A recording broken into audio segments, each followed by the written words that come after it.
Good evening प्यारे बच्चों, मैं हूँ आपकी एजुकेटर पूर्णिमा और हम करेंगे वर्कशीट नंबर 33। सब्जेक्ट आपका सामाजिक विज्ञान है, कक्षा आपकी 8वीं है और डेट है 12 फरवरी। राष्ट्रीय आंदोलन का संगठन 1870 के दशक से 1947 तक। तो पिछली वर्कशीट में हम कहाँ तक पहुंचे थे? 1919 में रूलेट एक्ट के बाद फिर हमने देखा जलियांवाला बाग कांड हुआ, फिर हमने देखा कि भाई गांधी जी ने असहयोग आंदोलन लॉन्च कर दिया। अब असहयोग आंदोलन क्या होता है? अब जो अंग्रेज हैं वो राज तो भारत पे ही कर रहे थे ना। अगर भारत के लोग ही उनके कपड़े नहीं खरीदेंगे, अब वो क्या करते थे? यहाँ से कच्चा माल ले जाते थे, कच्चे माल से जो चीज़ें हैं फर्निश करके पक्की पक्की बना के ले आते थे, ठीक है, और वो यहाँ आकर बेचते थे, वो महंगे दाम में बिकती थी। तो इस चीज़ से उनको प्रॉफिट होता था। अगर हम उनके कपड़े नहीं खरीदेंगे, उनके बनाए जो स्कूल हैं उनमें नहीं जाएंगे और वकील जो हैं वकालत नहीं करेंगे, तो काम तो इंडिया के लोग ही कर रहे थे ना। 1919 तक तो बहुत सारे लोग एजुकेटेड हो चुके थे और काम कर रहे थे।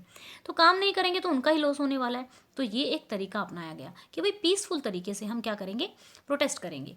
विदेशी कपड़ों की होली जलाई गई, विधानमंडल का बहिष्कार किया गया और अंग्रेजों द्वारा जो उपाधियां दी गई थी वो लौटा दी गई। विद्यार्थियों द्वारा सरकारी कॉलेजों का बहिष्कार किया गया, वकीलों ने वकालत छोड़ दी। अब हुआ क्या, जो ये असहयोग आंदोलन था गांधी जी ने जो चलाया था, तो हर समाज ने अलग अलग अपने हिसाब से इसके अर्थ निकाल लिए।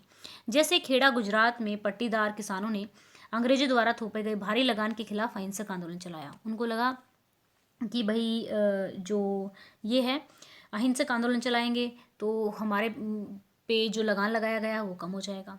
फिर क्या हुआ, जो आंध्र प्रदेश और तमिलनाडु के भीतरी भागों में शराब की दुकानों पर घेराबंदी की गई। आंध्र प्रदेश के गुंटूर जिले में आदिवासी लोगों को ये लगा कि भाई जो फॉरेस्ट में जो कानून वन कानून लगाए गए उनको ख़त्म कर देगा ये जो आंदोलन चल रहा है। आधों को लगा कि भाई हमारा जो जैसे जो एक तरह से आप कह सकते हैं असम चाय के बागानों को लगा कि भी गांधी महाराज की जय और तनख्वाह हमारी जो है उसमें बढ़ोतरी हो जाएगी। अब कुछ को लगा कि हमें जमींदारों से छुटकारा मिल जाएगा। तो सब लोग अपने अपने हित में अपने अपने तरीके से इस आंदोलन का मतलब निकाल रहे थे। अब हुआ क्या, इन उदाहरणों के माध्यम से आप देख सकते हैं कि अलग अलग वर्ग अलग अलग लोगों ने इसका अलग अलग मतलब निकाला। लोग गांधी जी को मसीहा मान रहे थे कि भाई जो उनकी प्रॉब्लम वो सोल्व होने वाली है, जो उन्हें मुसीबतों और गरीबी से छुटकारा दिला सकता है। गांधी जी हिंसा के सख्त खिलाफ थे।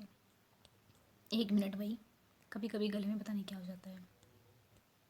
सख्त खिलाफ थे इसी कारण जब एक भीड़ ने 1922 में उत्तर प्रदेश के चोरा चोरी पुलिस थाने पर हमला कर उसे जला दिया, जिसमें 22 पुलिस वाले मारे गए। तो गांधी जी ने असहयोग आंदोलन को वापस ले लिया। तो चलिए, आपके विचार से असहयोग आंदोलन का क्या अर्थ है आपको बताना है। मैंने बताया ना अभी कि सहयोग न करना। असहयोग आंदोलन में लोग ब्रिटिश राज्य के प्रशासन को चलाने में सरकार के साथ सहयोग करने से मना कर देते हैं।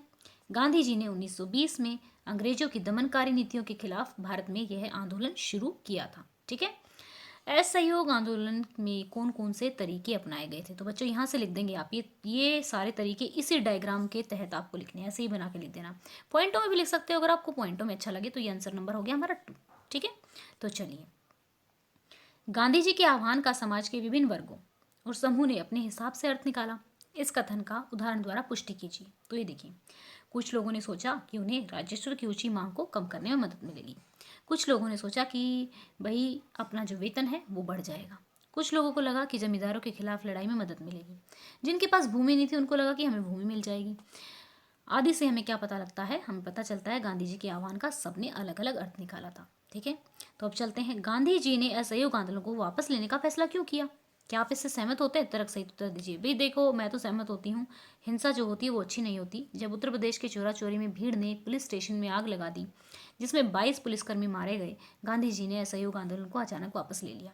हाँ, मैं इससे सहमत हूँ क्योंकि आंदोलन हिंसक हो गया था। जो सत्याग्रह के खिलाफ था, लोगों को अभी सत्याग्रह का सही प्रयोग नहीं आया था।